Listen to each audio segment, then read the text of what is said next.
అరెరే! గోంగూర పచ్చడి. ఆ వాసనకే స్టమక్‌లో డీజే స్టార్ట్ అయిపోతుంది కదా! మరి ఎలా చేయాలో చూసేద్దామా? ముందుగా గోంగూరను పట్టుకొని నీట్‌గా కడిగి, కట్ చేసి బాండీలో డ్రాప్ చేసి పసుపు, ఉప్పు వేసేసి దాంట్లో వచ్చిన వాటర్‌ని అది తాగి తాగి మగ్గిపోతుంది. తర్వాత పప్పు గుత్తి వేదిక ఎక్కి దగ్గరైన గోంగూరని ఎనిపేస్తుంది.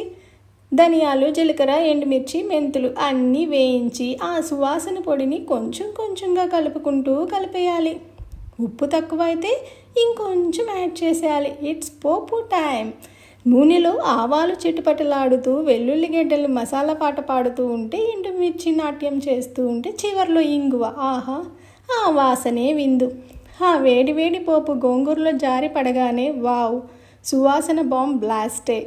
1 మినిట్ సగబెట్టి ఆ తర్వాత మీడియం సైజ్ ఆనియన్ని దంచి డ్రాప్ చేస్తే అంతే, అయిపోయింది. మరి ఇదిగో గోంగూర పచ్చడి సిద్ధం. నచ్చితే లైక్ చేసి, షేర్ చేసి, సబ్స్క్రైబ్ చేసుకోండి. Thank you for watching.